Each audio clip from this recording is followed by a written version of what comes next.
The words of the Gospel of Luke that are preserved by the Church and handed down to us through the centuries for our hearing and understanding and our discussion this morning. Then Jesus said, "There once was a man who had 2 sons. The younger said to his father, 'Father, I want right now what's coming to me.' So the father divided the property between them. It wasn't long before the younger son packed his bags and left for a distant country. There, undisciplined and dissipated, he wasted everything he had. And he had gone through all his money. There was a bad famine all through that country, and he began to hurt. He signed on with a citizen there who assigned him to his fields to slop the pigs. He was so hungry he would have eaten the corn cobs and the pig slop, but no one would give him any. That brought him to his senses. He said, 'All those farmhands working for my father sit down to 3 meals a day, and here I am starving to death. I'm going back to my father. I'll say to him, Father, I sinned against God, I sinned before you. I don't deserve to be called your son. Take me on as a hired hand.' He got right up and went home to his father. When he was still a long way off, his father saw him. His heart pounded, and he ran out, embraced him, and kissed him. His son started his speech, 'Father, I sinned against God, I sinned before you, I don't deserve to be called your son ever again.' But the father wasn't listening. He was calling to the servants, 'Quick, bring a clean set of clothes and dress him, put the family ring on his finger and sandals on his feet, then get a grain-fed heifer and roast it. We're going to feast. We're going to have a wonderful time. My son is here, given up for dead and now alive, given up for lost and now found.' And they began to have a wonderful time. All this time, the older son was out in the field. When the day's work was done, he came in. As he approached the house, he heard the music and dancing. Calling over one of the houseboys, he asked what was going on. He told him, 'Your brother came home. Your father has ordered a feast, barbecued beef, because he has him home safe and sound.' The older brother stalked off in an angry sulk and refused to join in. His father came out and tried to talk to him, but he wouldn't listen. The son said, 'Look, how many years I have stayed here serving you, never given you one moment of grief, but have you ever thrown a party for me and my friends? Then this son of yours who has thrown away your money on poor shows up, and you go out, all out with a feast.' His father said, 'Son, you don't understand. You're with me all the time, and everything that is mine is yours. But this is a wonderful time, and we have to celebrate. This brother of yours was dead, and he's alive. He was lost, and he's found.'" This is the gospel of Christ. Praise Christ, Lord.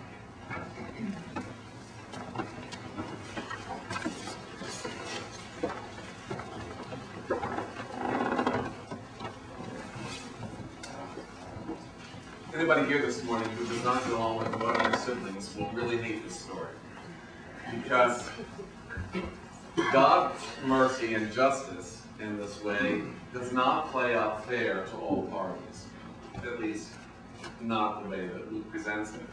And this story, the prodigal son, as it's called, is one of the most famous in the New Testament writing. It only appears in the Gospel of Luke. It doesn't appear in the other Gospels, Matthew, Mark, or John. So this is Luke's own story that he found somewhere and decides that he's going to tell it in this particular way. This may reflect, since Luke was written many years after Jesus died, this may reflect a tension within the church already over the whole thing about how property will be divided up and who is going to be in charge, because the way it was said was very specific.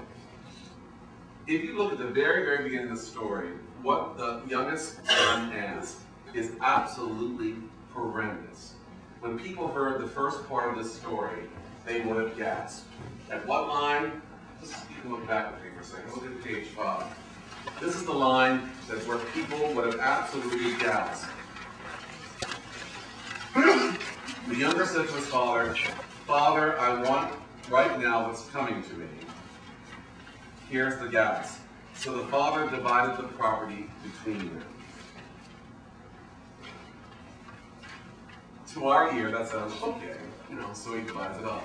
But what we don't realize is that in the Middle East, the oldest son got 2/3, and the youngest son got a third. The father does something just incredibly gastful, if that is a word, to begin with. And that is, he divides it equally among the two sons, just to begin with. So that tells you why the older son is angry and has a chip on his shoulder to begin with. He gets chipped out of half, or the difference between a half, whatever that is, and 6. yes, 1/6. He gets chipped out of a good portion of his inheritance. His father divides it in half, divides it between them. Actually, it says in Greek, it means divide in half, and the one gets a portion ahead of time. It's also very, very insulting. It's as if I were to say, Anna, I know you've left me money in your will. I hope you die soon so I can have it. That's what he was saying.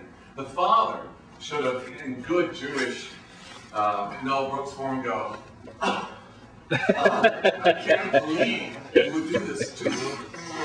You're killing me. Because that's exactly how strong a statement it was. Not only, so right at the very beginning, although it doesn't translate for us because we didn't live in this time, so we don't understand the Jewish way of dividing property. Right away at the very beginning, you have two incredible statements.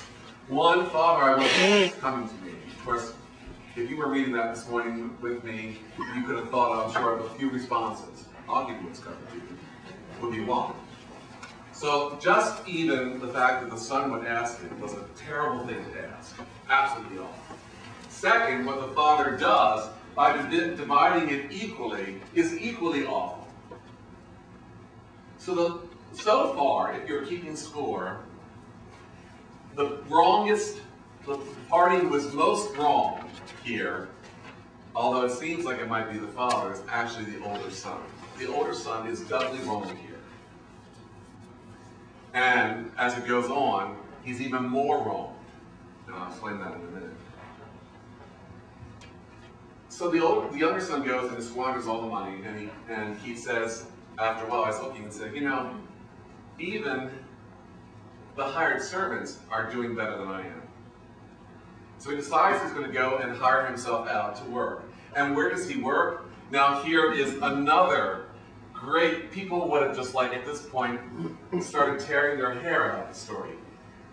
Good Jews don't go and work with pigs. They don't. They weren't supposed to. You weren't supposed to touch a pig. And so he not only goes and he hires himself out to someone who is taking care of pigs. Now, even worse, it's sort of like you'd say, what could be worse? Okay, here it is. He was even willing to eat the things that the pigs had discarded. Oh my God, well, what could be worse? Sort of reminds me of when Barbara Harris, who was the first woman to be nominated and elected as a bishop in the Episcopal Church.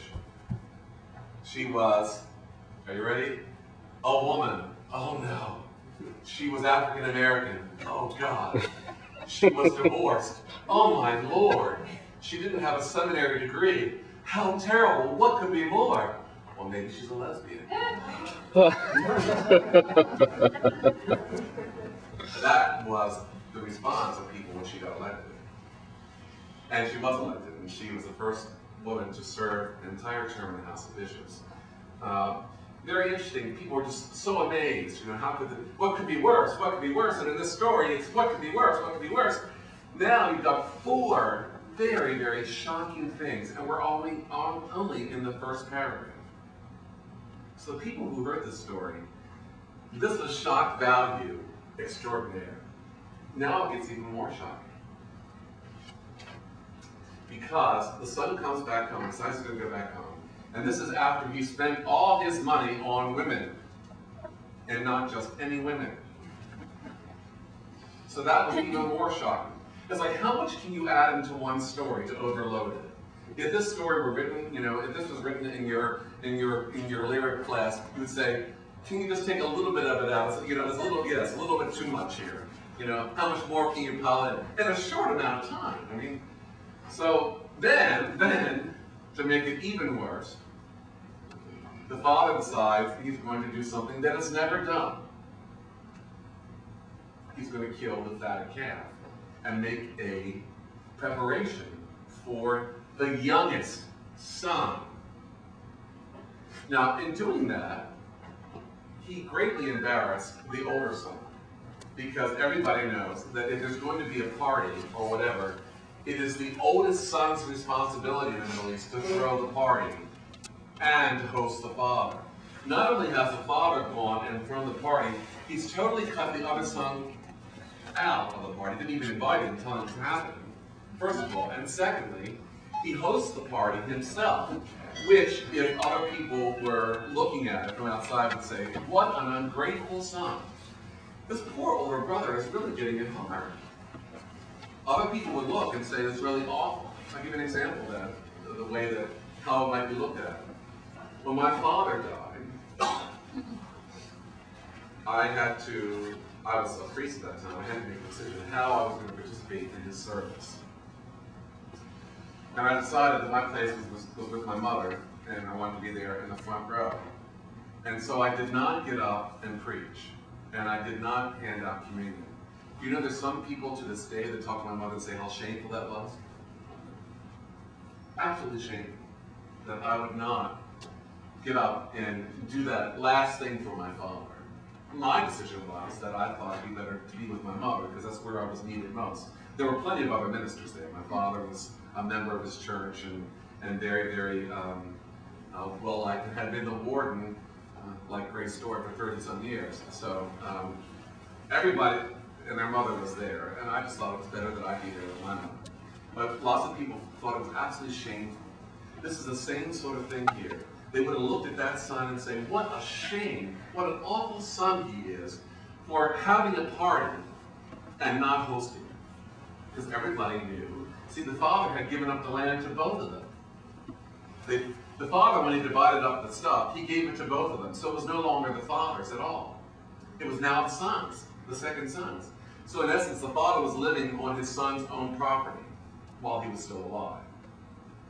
So as the host, it'd be sort of like if you came home and you found out, you know, my mother comes and stays with me every once in a while. It'd be as if I came home and found out that my mother was having a big party. A, she hadn't even told me about it. B, I wasn't invited. That'd be a little unusual. And on top of that, the older son has been working really hard, while the younger one has been off and spending all the money.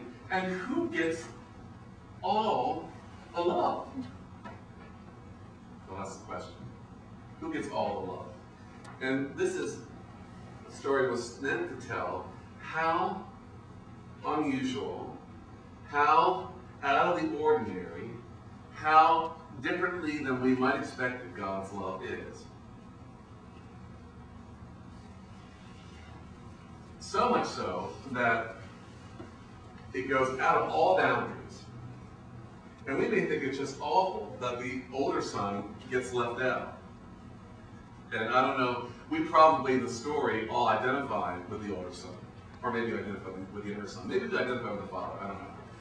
But the whole story, point of the story is to say that God's love is so radical, and God's way of thinking in this new beloved community is so different, that even the one who has been the worst offender, and even if there is a more just son, the love of God is divided equally among them, not showing any partiality.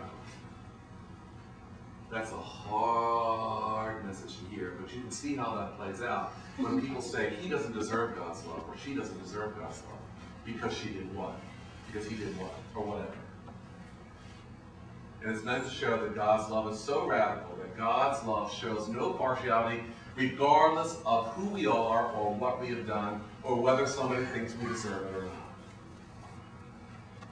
I tried to pick out a reading, Copenhagen's reading I thought was very, very, very good at trying to explain the love of God. And that's the second reading that's there this morning. And I think that it's very, very difficult for us to accept that, because we want to believe that if we do good works, that therefore we're going to be in better favor. Some people who have done no works at all are still loved equally by God. So we say, then what's the point? Why should we do anything at all? And that's where I ask you, why should you do anything at all? Why? Why bother? What if we're all saved anyway, if we're all loved anyway, if everything is equal, no matter what we do? Have you ever played that game with your parents? Or have your children play that game with you? You know, to try to see which one is loved more. Mommy loves me more. Daddy loves me. Or I have my sisters, you know, I think I told her the story when I can't remember what I'd done. I'd done something. Oh, I had yelled at my mother, yeah, that she wasn't keeping her bills and everything in order. And she got really angry with me. And so my younger sister sent me an email saying, "Ding dong, the Pope is dead." I think I told her the story before. Yeah. I said, "What does that mean?" She says, "You go into Mom's house, it's like a shrine to you. Pictures of you everywhere, little crosses, all these photos. We don't see one of David, my brother. We don't see one of me on the piano, you know. A little halo around yours. Ding dong, now the Pope is dead. She took your picture down." Oh, a little animosity here, I think. You know? I never knew this. I never noticed it when I went in. Maybe when I came home, she put everybody else's picture on. I used to have a doctor who was an ENT doctor. I used to go in the old days when my allergies were so bad. I used to go and have shots put on my nose every week, 2 or 3 times a week. It just way of clearing on my sinuses. And this guy, Dr. Woodrow in Yonkers, he was just such a great guy. So when I went into his office, he'd see me and say, oh, wait a second. He had a picture of the rabbi on the desk. And he would turn around and my picture was on the other side. I said, "Okay, now we can talk." I said, "What is that about?" I said, "Whenever the rabbi comes, I have to turn it back around." I thought, okay, it's sort of like that. You know? Hey, does God love us equally? What do we do if that's not true, or do we care? Why do anything? It brings to mind what Anthony DeMello says in Awareness, that we do good deeds in truth so that we don't have to feel bad about ourselves. But I think we do what we do just because we can. Some people do. I think both are true, probably, and a lot of other things are true. I think, the thing about this is that there are truths and there are relative truths. There's real reasons and there's good reasons. If you look at the good reasons that somebody does something, and then you get down to the real reasons, that can be very, very different. And I think there are truths and there are relative truths. I think that there are some things that seem to be, are there any universal truths? Luke is trying to say that one universal truth is that God loves us equally. And what I tried to show, I don't know that that's true. I don't know that I can actually even preach it, but I can say that I do believe, as I picked out this morning, that God aggressively seeks us out to love us. That's how I feel about the world. Or that the world aggressively is out there. Maybe aggressive is too strong a word, but God is the aggressor, the world is the aggressor, trying constantly to hug us, to bring us in, to make us part of it. Because you can wake up every morning and assume that the world is an evil place. Or you can assume that it's a good place. Or you can assume maybe neither. But the way I look at it, my personal opinion, is that I look at the universe as trying to constantly engage us in life. And and I interpret that to be a very loving act. What's the end of this story? That's Does the it. older brother come? We don't know whether he ever comes around to this. He never does. You don't know, or That's the end of the goes story. on. No, that's the end of the story. So it does, although what you're saying is a very powerful message of saying it doesn't matter what we do, we are still loved the same. I think it is also a very teething, very because it sends the wrong message. Because it sends the message, it doesn't matter what you do. And I think that's... But is that the wrong message? What? But is that the wrong message? I do think that's the wrong message. I think it's the right message to say, I love you whatever you do, but you still should do the right thing. I think that should be the fun. Who gets to determine what the right thing is? And Who gets to determine what the right thing is? I don't know. You know, it takes me back to the whole thing that we were talking about 7 weeks ago with regards to sin. When you start comparing sins, which is the worst sin, and how people interpret that differently. And if you start to legislate sin and try to decide which one is worse than the other, which our society just tried to do, then you get into trouble, I think. I think the church cannot do that, which is why it's left the government to do so. Because when you start comparing one sin as compared to something else, then you get in a lot of trouble. Getting back to your central question of why does it matter, or how does it get to there? If you believe, like I believe, in the sense that we all are part of God, or God is part of us, then there's not a big leap in my mind that since we might be agents of God in some ways, or we're part of the greater universe, that why we do things we do is because as part of God's aggression, as you call it, that it's part of everything that God is. Well, then, how do you explain it? Someone will say to you, well, what about the bad things that people have done? Is that part of who God is also? I think that's part of God too. Well, there's some people that have a very, very hard time with that. I'm not saying that I disagree with you, but I'm saying that it does open up a long discussion of trying to figure it out. It's hard to know where to come down on this issue. And maybe when they say that when you come to a situation like this where it's too complicated, that maybe we're not seeing the truth in the whole matter. And now for the rebuttal. The second son, or the eldest son. The last line in there sets up a future confrontation that's going to be rather interesting. Notice at the beginning, the usual formula for the parable usually says, the son is going to find out the man who had two sons. None of that. This is a man who had two sons. This is a story that's going to be going on. In the end, where does the money go? Where does all the property go? All that I have is yours, to the eldest son. Now the youngest son has gotten from the father a lot of favor, and as soon as the father dies, there's going to be a big confrontation between the eldest son and the youngest son. It's a very interesting thing. It fits very nicely with one of Jesus' earlier statements that I have come not to bring peace, but to bring the sword, to bring essentially Discord. throwing the apple of discord like in the ancient Greek myths and so on. So this particular parable pushes the idea, I mean, you're putting a theology in there of equal love. You can fit that.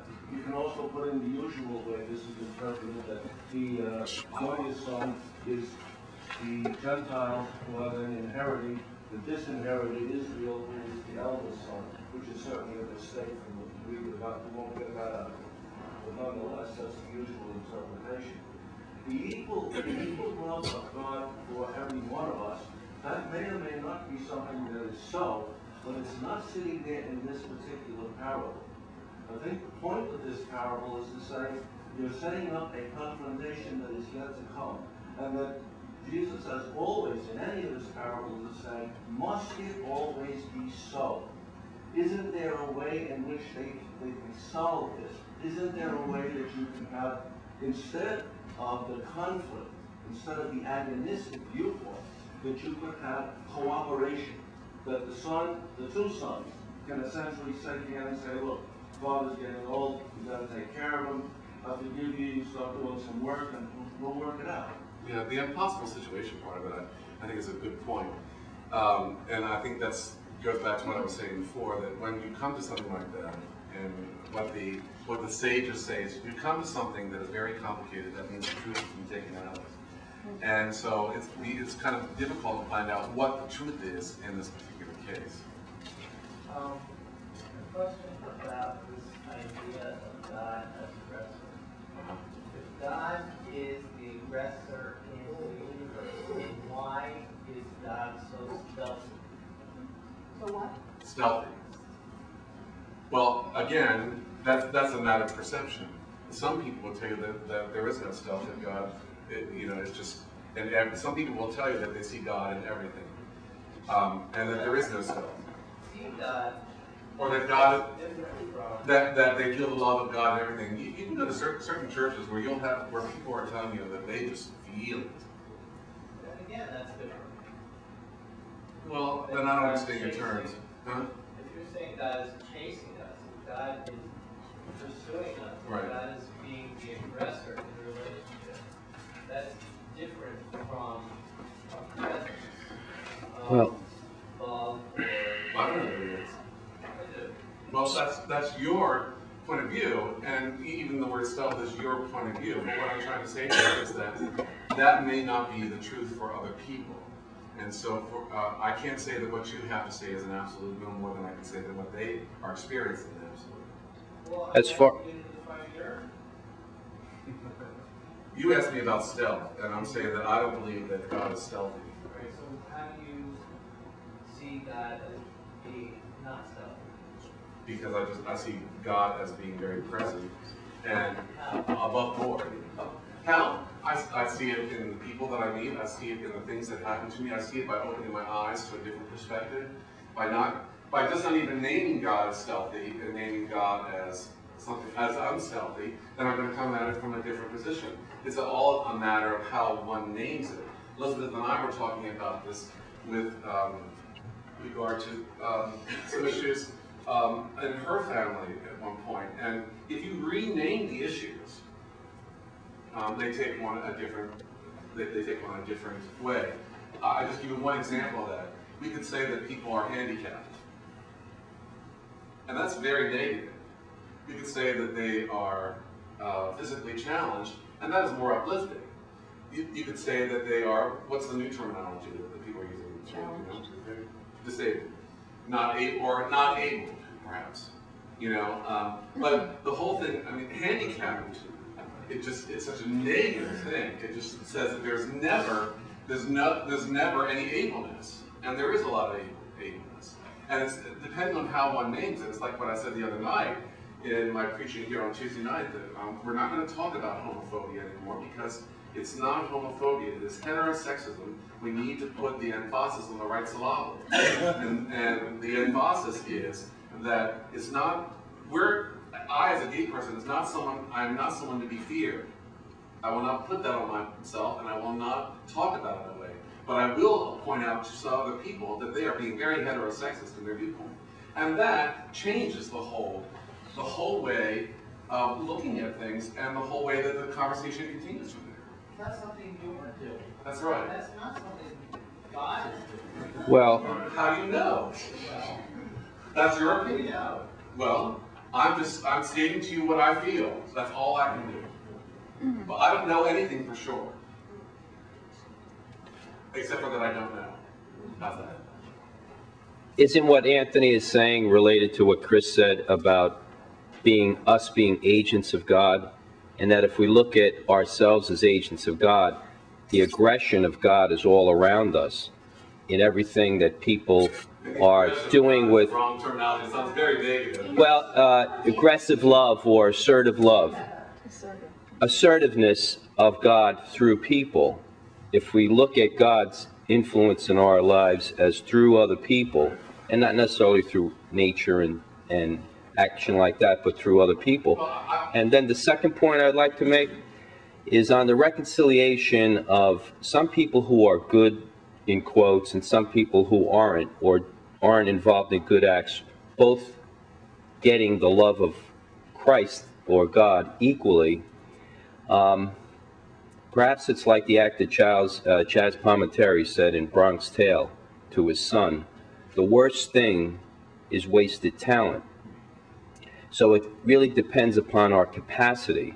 So if someone, the older son here, had more capacity, and he should be... Frank, I got to stop you there, because I don't think it depends on our capacity at all. And the reason I say that is, what I preached last week, is that the sacrament of coming together does not depend on, and how efficacious it is, how it works, is not dependent upon our capacity. Because it depends on how you understand capacity, but if you understand it in any way, I think that God's love, or God's invitation to the beloved community, is not dependent upon our capacity. If it were, there'd be somebody there trying to decide who was capacious and who wasn't. Well, that's my point, is that God pulls us into our capacity No, I don't think that and God, gets us no, I to don't think God see. even has to do that. I think that the interesting thing is the invitation. The only capacity is the ability to be present. And even that is not necessary, because I'll send Teresa or you out to be present to other people who cannot be present.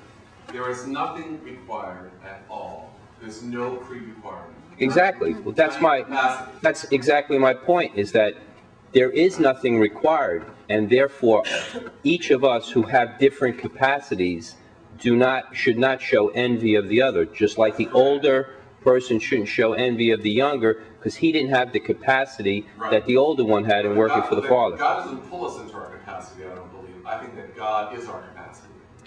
Well, in this case here, in order to maneuver through all those things. in this case here, I think God acted through the Father in showing his assertive love in pulling the younger son into a higher capacity. Who is the Father in this story? Is it God? Yeah. No. You don't think so? No, absolutely not. I don't. Well, or people who are agents of God? No. Okay. All right. But that's a whole different sermon, and we'll have to get into that. There were some other people who had their hands up before, but David, you didn't mean anything. I was going to say was that God may treat everybody equally and love everyone equally, but society doesn't. Well, that's and why true. people do things to be better than others is only proof to society that they're either equal or greater than equal. When I've done some mentoring in the Boy Scouts, I used to kids that were sort of misbehaving in life, we'll say. I says, you take nothing to your grave except one thing, your name. When somebody in 50 years walks across your grave, they'll either say, oh, what a terrible shame the man died, or thank God the son of a bitch is dead. Okay? This is the only thing you take. So God treats everyone equally. Okay? But society, unfortunately, does not. And that's why people believe that they have to do good things to show that they're at least equal to everyone else. Yeah, I think it has nothing to do with societal pressure, to tell you the truth, David. I think it has to do with their own pressure, our own self-image. I think that's what really is and that's here, Frank. I would go back to say, what's going on here? This is a reflection of self. See, I see the Father in this story as us, not as God, but not even us as agents of God. I think it shows the yin and the yang of our own goodness and badness, trying to work it out, because sometimes we really identify with the younger son, sometimes we really identify with the older son. These are the two parts of us, the one whispering in one ear, the one whispering in the other ear, and it shows both our badness and our goodness, the capacity of ourselves to be both within the world, and how difficult it is to make the decisions that we have to make in order to live. And what happens after this? This is the third in a series of stories he's told. He told, first of all, the story about a woman who lost a coin. And if she has a very valuable coin, will she not sweep out the entire house in order to try to find it? That's the second story he tells. The first one he tells is about a shepherd who leaves the 99 sheep to go look for the one sheep. And so people say, oh, those poor 99 sheep. Other people say, that poor one sheep. What would you do? Which is the right thing to do? Should he have stayed with the 99 sheep? Here's a good one for you to write about on Monday. you have these dilemmas, conundrums. Which was the right thing to do? And this story, I think, is meant to call out both the worst and the best in us, in order to examine both and make us look at us a mirror. As Paul says, now we look at a mirror dimly. And the reason we look at it dimly is not because it's not clear, it's because we refuse to see exactly what's in the mirror. And then Paul goes and says, but then when it really comes to us, it's face to face. Now I see in part, he says, then I will see more clearly, as I have been clearly understood. And then he goes in and says in this Corinthian hymn, but faith, hope, and love still abide, and the greatest of these is love. All that meant to say, and Paul was supposedly a companion of Luke. I think that the Lucan theme and the Pauline theme is one of love. This is trying to explain how it is that regardless of how we want to act, that if we can try to act in the most loving way that we know, that will always be the best way. The reason that we try to do good things, to try to love one another, is because it is the most loving thing to do, and that we are called to be, in the ways that we are called as agents of God, I think, to be loving people. But not everybody always gets that. It's like asking, when I was in Yonkers years ago, and I preached about the fact that, the Israeli soldiers and the Palestinian soldiers were both praying to the same God. Which God will hear their prayer? What's the answer to that? He hears them both simultaneously. And which one does God answer? No, maybe both. The whole idea is that God is a God of peace, is what my response was, that God is not a God of war, so God does not hear those prayers. Let me be successful in killing my neighbor. Or God can hear those, but doesn't answer them. God answers, and this is the point of the story here too, God answers in a way that we may not be expecting. God says, well, maybe that's the wrong question. I have two things to say. The second is that, to Anthony's question, how do you know? It's not with the mind, because the mind will never wrap itself around these things. So the first thing I want to say is that this is where I get into trouble with Christianity in general, as it's been taught, not as we start to interpret it as a group or in the light of other awareness. And that is that we're talking about us as separate from God. When God is pursuing us, we are something outside of God. And I don't believe that for a minute. I think that God is in us. We are a manifestation of that divinity, and we have the capacity to live in that divinity. We don't live up to it very well. It's a journey and a half to remember. But it's in that teaching of separateness that we get lost in all these things that really don't happen. Well, that's why Jesus says that the kingdom of God is within, not some distant reality, not some future reality. And that's one of the things that Copenhagen was saying, the minute we start making it seem like it's something down the road, then we don't bother with it now.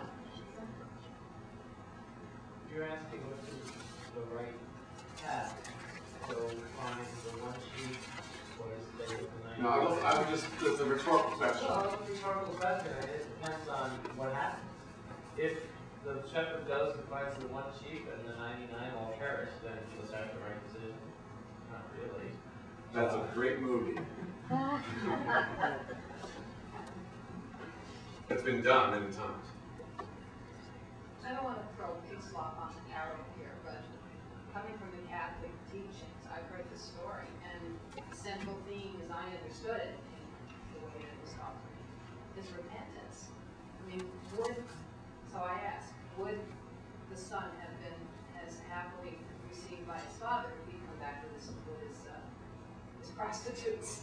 I mean, he said, I'm sorry, take me back. So that I think is important.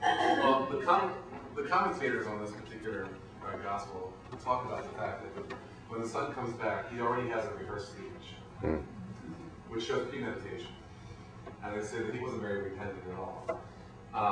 Not at least in the Jewish mindset. And so I would say that we need to give up repentance for Lent. Because no amount. Anybody here ever see Lady Sings the Blues? Yes. Diana Ross? Yes. Do you remember when she played Billie Holiday and she goes in, she says, she's trying to get a job, she says to the club owner, please mister, I can do this, I can do this. Do you remember what the guy says to her? Honey, no amount of slinky and makeup is going to make you into that. And then this beautiful showgirl comes out and does this big number. It's sort of the dream girl's moment. But no amount of slinky and makeup is going to make up for some of the things that we've done. It just won't. Some things are unforgivable, perhaps. The thing is that if you start there, though, then there's no way. There's no way you can ever become whole. And I believe that part of what the universe is trying to do with us is to integrate us into it so that we are one with the universe, and there is health and wholeness. Sometimes that is achieved only in death, I think. Other times it may be achieved for brilliant moments or long moments in this portion of life called life. And that's why, again, who was I talking to about? I was talking to you about that this week. Maybe I was talking to you about it with John on the phone and Ray. That, you know, we can call it death, or we can just see it as something different. We can say life has changed, not ended. And I think that's a wonderful poem, that part of the poem that William Penn uses. That's what it is. Death is not the end. It's just a different horizon. It depends on how we look at the horizon. If we see it as the end, then it will be the end. But if we see it as a horizon, and that is just only limited by what we can actually see, there's so much more to see yet.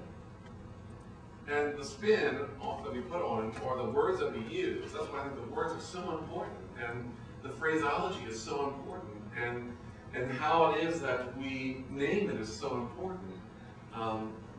Because I think that those certain words, those certain feelings, those certain moments are what brings about the healing and the oneness and the unity with the universe. And you know, it's called the universe because not because it's one so much, as is because it is ever trying to become one. It is ever trying to be.